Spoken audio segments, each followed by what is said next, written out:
花子工房の花子です。今日も動画をご視聴いただきありがとうございます。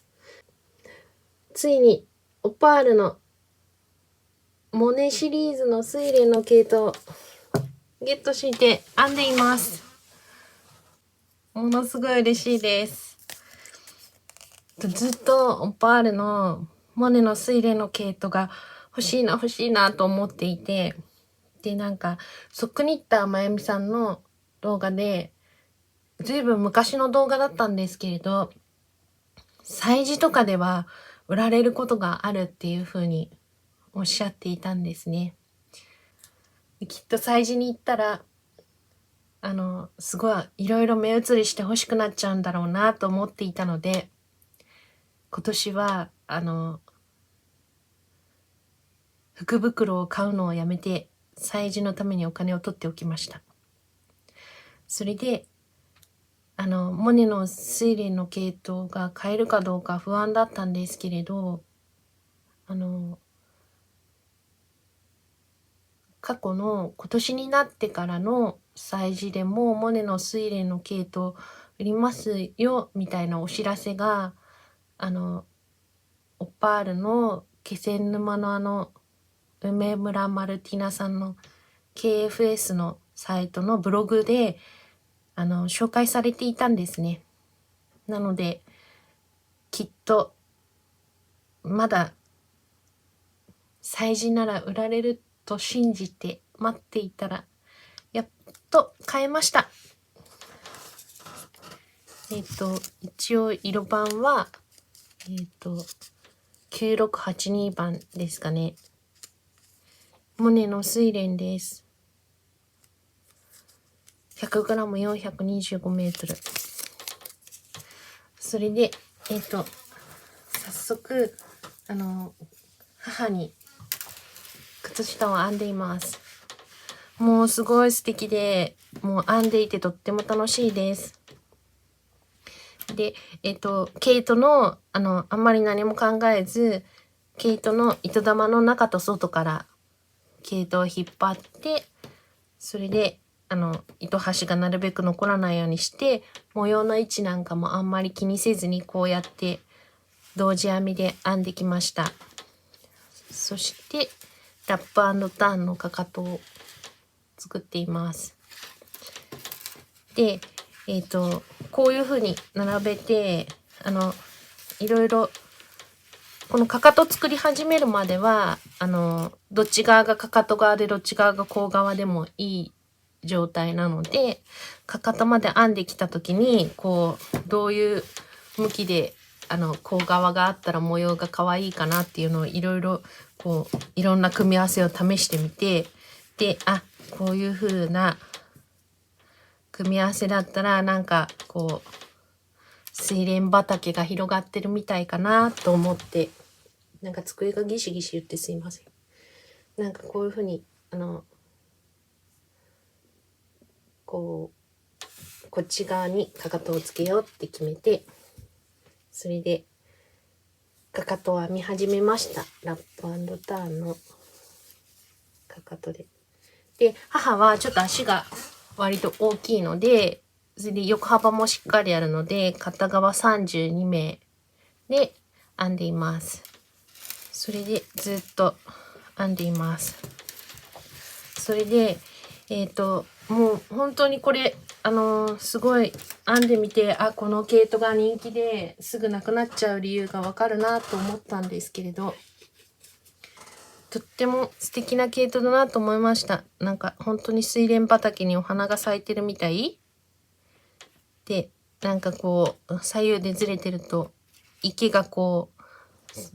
蓮が咲いてる池が広がってるみたいで、本当に素敵な毛糸だなと思いました。それで靴に入ってるところとかかかととかがあんまりポコポコしてたらそこが擦れちゃうかなと思ったんですけれど、靴から出てるところならいいかなと思って、これちょっと映るかわかんないんですけれど、ここの睡蓮のお花が咲いてるところにはちょっと裏編みとかあとこれは裏表裏とかあんまり裏編みばっかり続けないようにして、ちょっと模様がレリーフみたいに、お花が咲いてるみたいにポコってなるように、ちょっとここはメリヤス、ただのメリヤスで編んでるんですけど、ここはちょっと立体的になるように、もうここ足首で靴から出てると思うんで、ちょっとここからは裏編みを入れてポコポコっとした編み地になるようにちょっと編んでみました。なんかちょっと本当にお花が飛び出してるみたいに見える気がしてちょっとお気に入りです。でもうすぐだいぶ足首からだいぶ編めてきたので、もうすぐゴム編みして留めようかなと思ってるんですけれど、ちょうどこの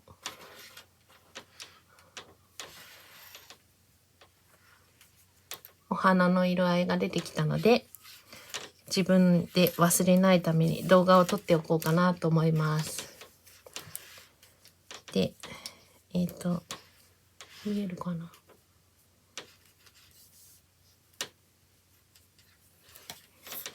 ここに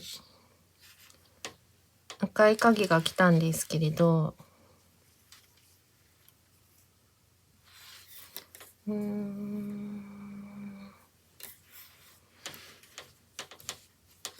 どこが来たのかな。ここが来たのかな。なんかここが来てる気がします。ちょっと赤いところが来たので、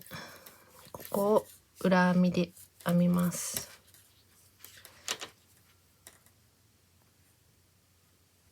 あれ？間違えた。ここは表で編むんだ。ここは表で編んでおいて、次の段で裏編みするんですね。次の段で裏編みをするとポコッと出ます。なのでこの段はこのまま編むんですけれど、今ここの赤はちょっとくすんだ赤だったんですね。それでちょっとくすんだ赤、このどこかな、今出てるの。この緑、明るい緑が来て、明るい緑が来て、赤が来て、緑が来て、赤が来て、緑が来て、明るい、これが来て、これが来て、緑が来て、薄い水色が来て、次の段のくすんだ赤なので、ここが来てるんですね。こことこことここに、ちょっと3個お花が咲いてるんですけど、このお花がもうちょっとなんか4目分ぐらいお花が咲くんですけど、これをちょっと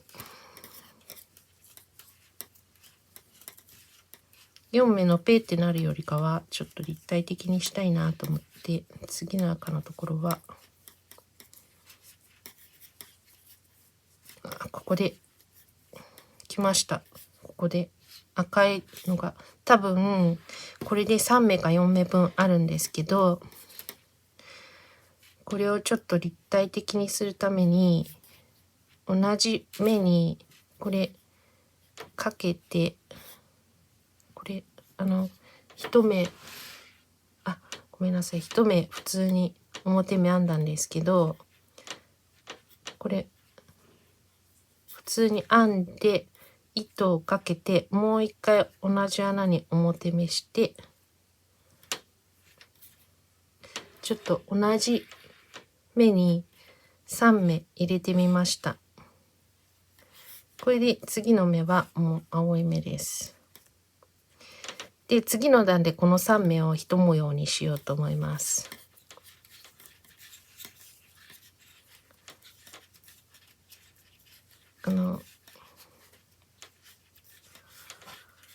この毛糸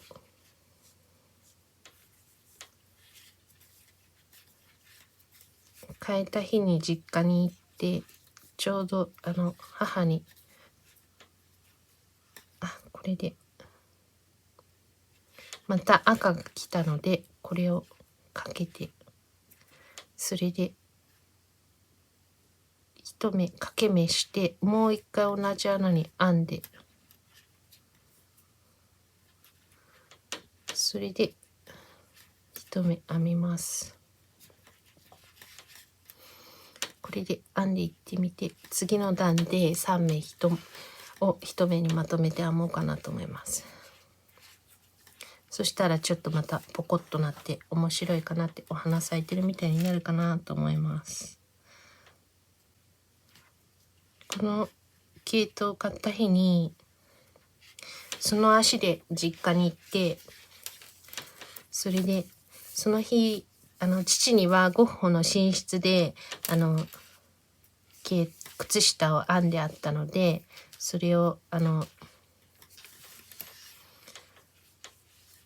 どのくらいの長さがいいって聞いて、ちょっと履いてみてもらって、サイズはいいかどうか確認して、でどのくらいの長さがいいって聞いて、あと3センチぐらい欲しいなとか言われて、でその場で3センチ編んで、ゴム編み止めしてプレゼントしてきたんですね。そしたら父がすごいあったかいって喜んでくれて、その試しに履いてみただけでものすごいあったかいなとか言ってくれて、すごく喜んでくれて嬉しかったです。私今まで靴下プレゼントしたこと1回あって、お友達に編んでって頼まれてプレゼントして、それすごい喜んでもらったんだけれど、なんか頼まれてないのに勝手にあげたことがなかったから、なんか果たしてこれは喜ばれるんだろうかって、まあ親なんで無限に断りはしないと思ったんではあるのですが、でもすごく喜んでくれたので、もうほんと幸せでした。よかったです。で、なんかそしたら履き替えてもらうときに、なんか父の足に霜焼きができていて、ですごいなんか結構足の先が紫になっていることに気がついて、でそれまで私あんまりその父の足の状態なんかをまじまじと見ることがなかったんですけれど、なんかあれ霜焼きこれすごい紫になってるけど大丈夫って言って、なんか指先が全部紫になってて、もうそんな状態を初めて見たんで本当にびっくりして、大丈夫って聞いたら、なんか母は毎年なるのよとか言ってたんだけれど、でもなんか右足だけがすごい霜焼けになってたんで、その5本指全部先が紫になってて大丈夫かなとか思ったんですけど、毎年なのよとか言って、であったかくなると治るらしいんで、まあいいんですけど、まあちょっとね、寒い時になるんだったら、足先があったかかったらなんかちょっとはいいことがあるかなと思って、履いてね履いてねってすごい言ってきました。で母にも洗濯そのまま洗濯機でしてくれていいからねって言って、ただ柔軟剤だけは使わないでねって言って、でもったいないからって大事にしてもらうのが履かないでもらうのが一番もったいないから、どんどん履いてダメになっちゃったらまた編むからねって言って渡してきました。そしたら母が前2日に一遍履かせるわとか言ってくれたんで、ちょっと洗濯替えのもう一足も早く編まなくちゃと思っているところです。でオパールのその催事に行ったその足で実家に行って、その毛糸をどれくらい買ったかっていうのが母にバレバレの状態になってですね、ここまたこう一目編んでかけて一目編んで次行こうと思います。でやっぱり母は別に毛糸買う人じゃないからなんかまあバグってないので、脳内がちょっと私のバグり具合を指摘されたんですけど、そんなに高いのとか言われて、で、私、それでもうその日、催事に行って、もう欲しいものをどんどん、袋に入れてたら、なんか袋が満帆になって、で、ふと冷静になって、周りのお客さんが袋に入れている系統を見たら、なんか1個とか2個とか、なんかすごいそんな感じで。でも私も袋にパンパン入ってて、なんか多分10個ぐらいは入ってたんじゃないのかな。それで、そこで一度冷静になって、で、今買えない系統、今買わないとダメな系統は買おうって思って、で、近藤まりえさんでしたっけ？ときめくかときめかないかみたいなので断捨離するみたいな人がいるじゃないですか。で、系統一つ一つ持って、これはときめくかって自分に問いかけて、それで、なんかでも、すごい、それで、いろいろ、いくつもいくつも棚に戻していきました。で、次の催事の時までに編まないだろうなっていう系統は、それ、棚に返すっていうルールを決めて、それから、なんかこう、このモネの系統も催事の時じゃないと買えないんですけど、コンペイトーとか、なんか、一人何玉限りみたいに書いてあるんですよね。で、それが、少ないのがあったんですよ。それで、ここで3個が、ここにやってきたので、これで、この3個を一度に引き抜いて、一目にしようと思います。これでどうなるかやってみる。うまくいくかな？あれ、なんかこれ難しいな。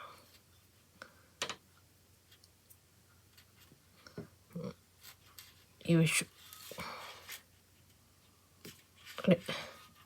やばいやばいやばい。一個ずつ落ち着いていくか。一目ずつ落ち着いていこう。こう。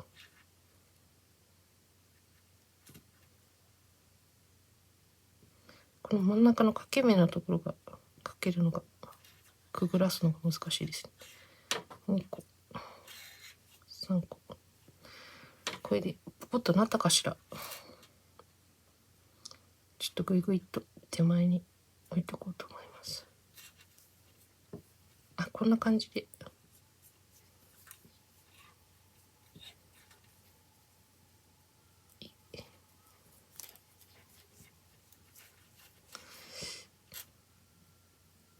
よいしょ。3個の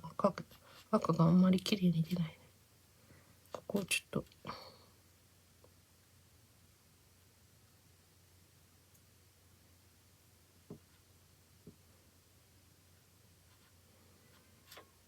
このリペア針が欲しくなるところですね。こういうところで。赤を手前に出してこようと思います。よいしょ。こんな感じかな。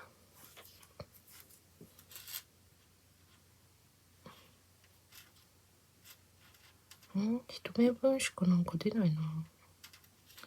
3目一度にしちゃうと一目分しか出ないかな。やっぱやめよう。ここで一回編んだ方がいいな。3個。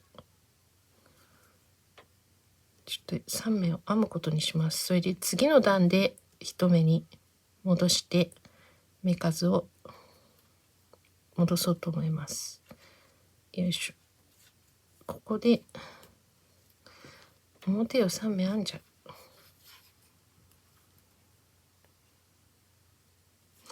う。裏はもうやっぱ裏で編みます。ポコッとなるように。ここで裏目を3個編みます。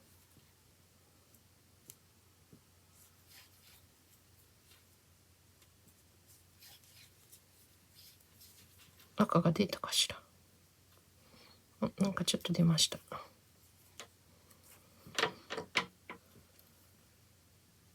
2名しか出なかったな。ちょっとなんかでもちょっと2名が赤くポコポコっと出ました。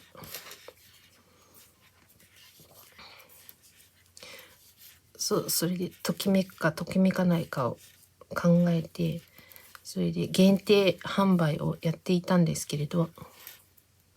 でなんか限定って聞くと欲しくなっちゃうんですよね。ここまた赤が来たので裏で3目編みます。なんか今しか買えないのかもしれない。1人限定1玉っていうのもあるし、1人限定2玉っていうのもあるしで、なんかちょっと1玉ってなってるとすごいレア感があって、2玉ってなってるとまあもうちょっとレア感ないけど、あとなんかもう1個なんか何玉限定でもうちょっと2より大きい限定数のもあったんですよね。それでなんかそういうのを見ちゃうと、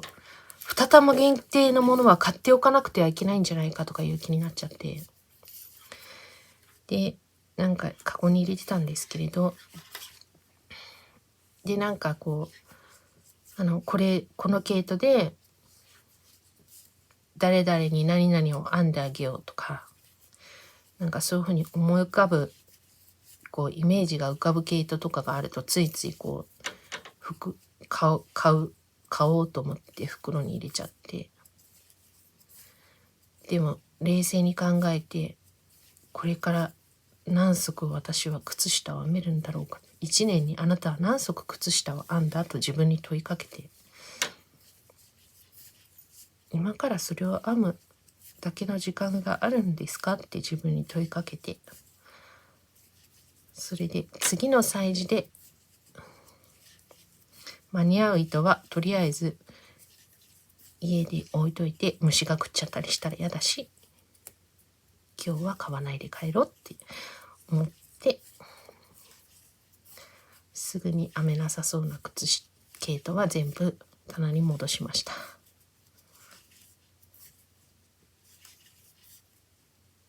あ、なんかちょっとポコポコっていい感じに出てきました。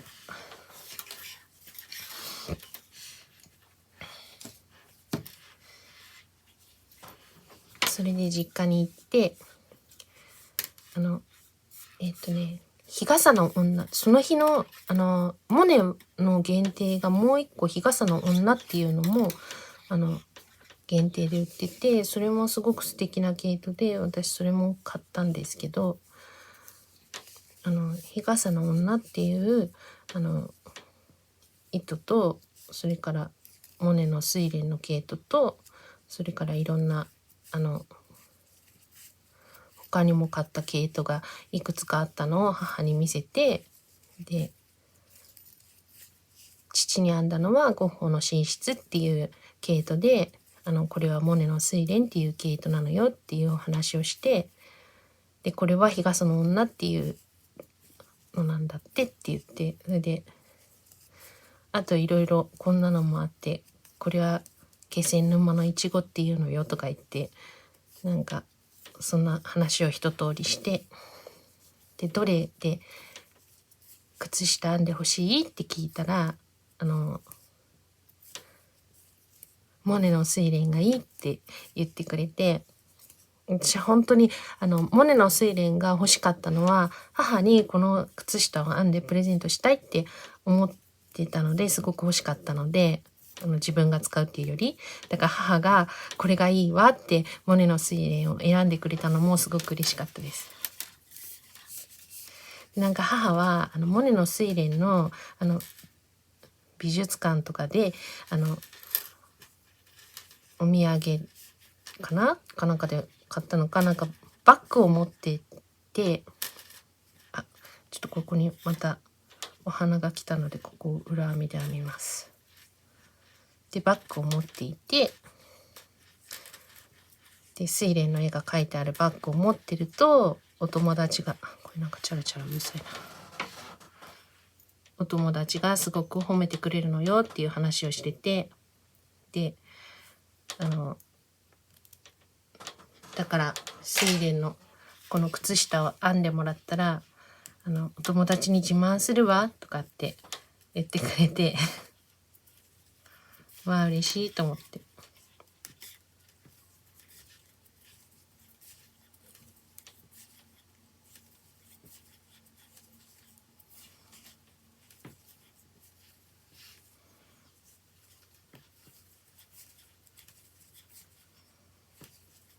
で今この出来上がりをすごく楽しみにしてくれているので、ちょっと途中で写真を母に睡蓮の系統でも靴下編めてますって写真を送っておきました。すごく楽しみにしてくれてます。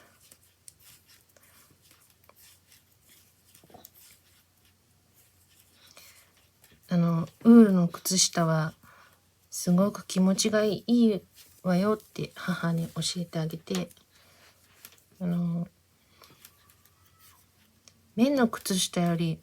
ウールがいいって言って夏もウールの靴下履く人がいるそうよって言って、私はちょっとまだ夏にウールの靴下履いたことがないんですけれど、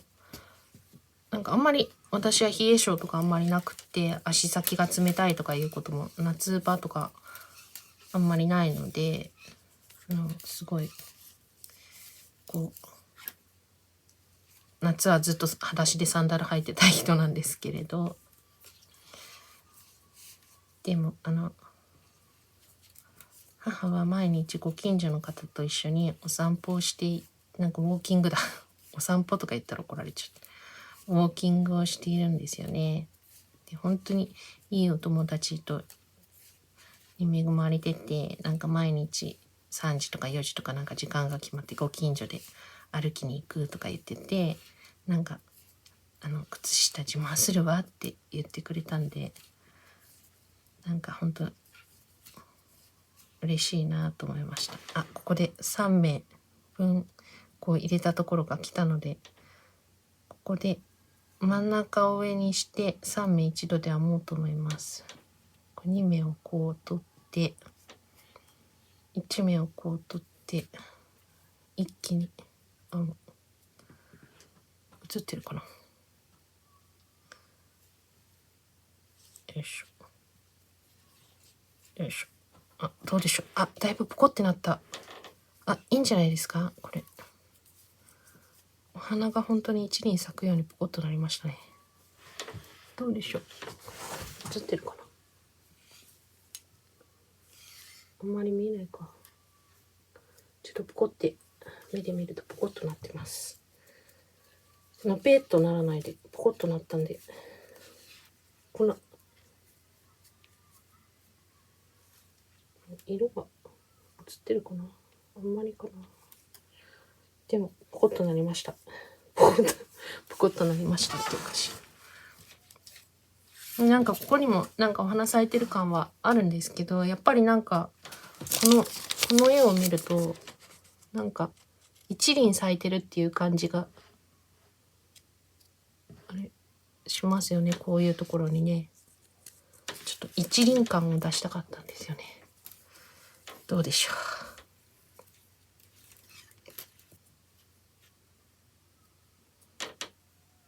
う。よいしょ。3目一度で編んでまたポコッと、なってます。いいことにします。あ、なんかかわいい。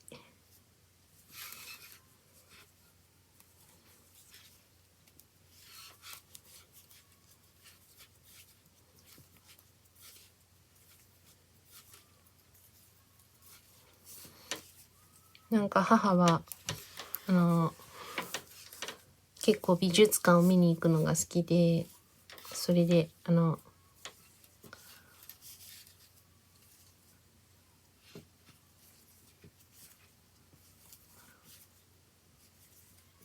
多分モネの展覧会でも行ったことがあると思うんですね。それで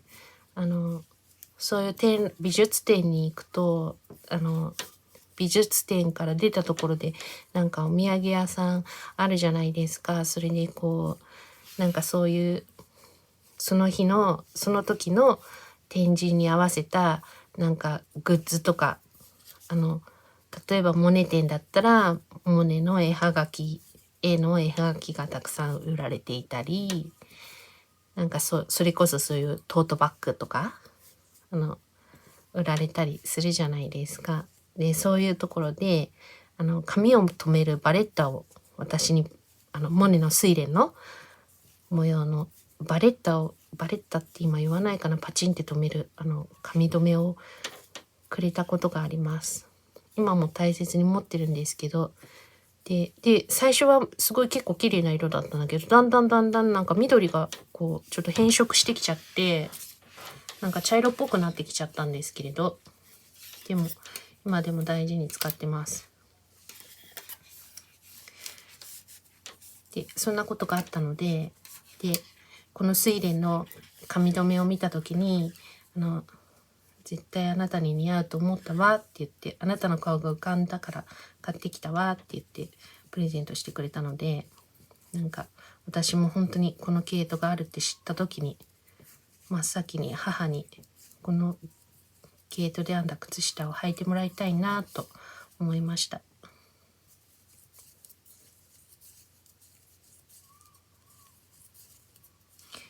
今日使っている針はプリモのエルゴノミクスカーボンの 2.5 ミリです。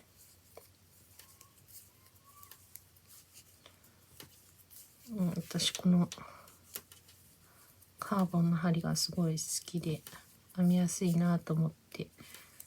ソックス編む時はよく使ってるんですけど、この間黒い毛糸編んだ時はちょっと見にくくて使えなくって、でも今回は青い毛糸なのですごくよく使えます。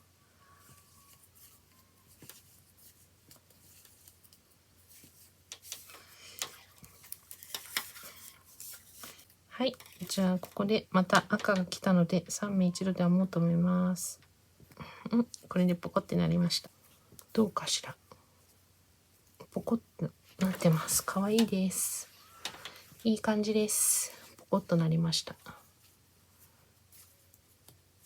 裏編みでここ裏編みってやっても結構ポコポコってなって可愛かったんですけど、いろいろ楽しいです。ここはポコポコ黄色お花を作ろうと思います。かけて編んで、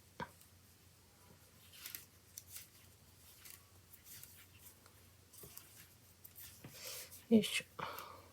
このお花をもう一模様編んだらもう2目ゴム編みして留めようと思います。父のゴッホの寝室の毛糸は